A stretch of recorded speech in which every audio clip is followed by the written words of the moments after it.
이사할 때 드는 돈, 조건을 맞추면 40만 원을 지원받을 수 있다는 사실 알고 계셨습니까?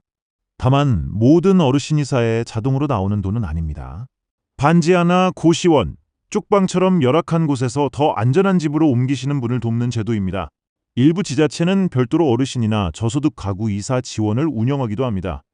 오늘은 내가 확인할 수 있는 지원이 무엇인지, 언제 주민센터에 가야 하는지 차분히 정리해드리겠습니다. 안녕하세요. 김도연입니다. 먼저 결론부터 말씀드리겠습니다. 전국 공통주거상향 이주비는 대상에 맞으면 이사비와 생필품을 합쳐 40만 원을 지원합니다. 일반 이사라면 거주지, 시 군구에 자체 지원이 있는지 따로 확인하셔야 합니다.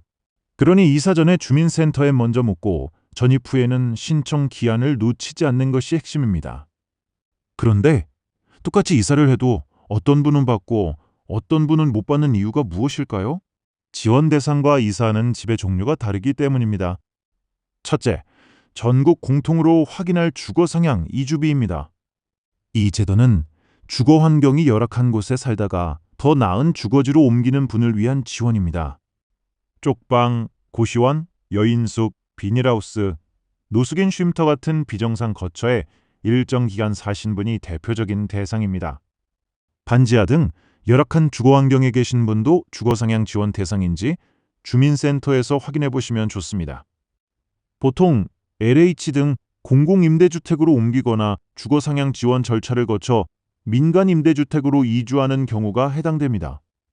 대상자로 선정되어 이주하시면 이사비와 생필품 지원으로 40만 원을 받을 수 있습니다. 그러니 오래된 일반 주택에서 다른 일반 주택으로 옮긴다고 해서 자동으로 받는 제도는 아닙니다. 둘째, 우리 동네 자체 이사 지원입니다.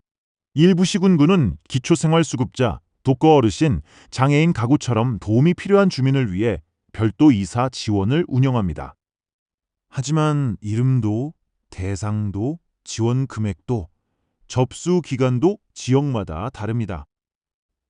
그래서 인터넷에서 다른 지역 사례를 보고 바로 기대하시기보다 우리 동네 주민센터에 먼저 확인하시는 것이 가장 정확합니다. 그럼 신청은 어떻게 할까요? 세 단계만 기억하시면 됩니다. 첫째, 이사 전에 문의하기입니다. 지금 사시는 곳 또는 이사갈 곳의 주민센터에 전화해서 이렇게 말씀해 보세요. 주거상향 이주비나 저소득층 이사 지원을 받을 수 있는지 확인해 주세요. LH 임대주택이나 주거상향 지원과 관련된 상담은 LH 마이홈 콜센터 1600에 1004에서도 안내받으실 수 있습니다. 둘째, 대상 확인서와 계약 서류를 챙기기입니다. 주거상향 이주비는 대상 확인 절차가 먼저 필요할 수 있습니다. 주민센터나 공공임대주택 사업자가 안내하는 대상 확인서, 임대차 계약서, 통장 사본 같은 서류를 미리 준비해 두시면 좋습니다. 지자체 자체 지원을 신청하실 때는 이삿짐센터 영수증이나 비용을 확인할 자료를 요구할 수도 있습니다. 어떤 서류가 필요한지는 지원 사업마다 다르니 전화할 때 꼭 함께 물어보세요. 셋째, 이사한 뒤 기한 안에 방문 신청하기입니다. 전국 주거상향 이주비는 새로 들어간 집이 있는 지역의 읍면동, 주민센터 등의 전입일 기준 3개월 안에 신청하는 방식입니다.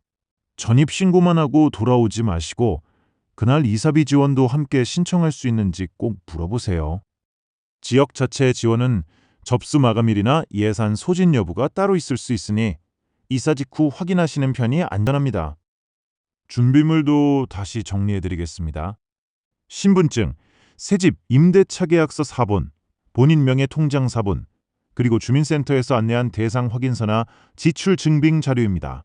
무조건 4가지가 똑같이 필요한 것은 아니지만 이 정도를 먼저 챙겨가시면 상담이 훨씬 빨라집니다. 마지막으로 유의할 점 2가지입니다. 첫째, 같은 이사에 비슷한 지원을 여러 곳에서 모두 받기는 어려울 수 있습니다.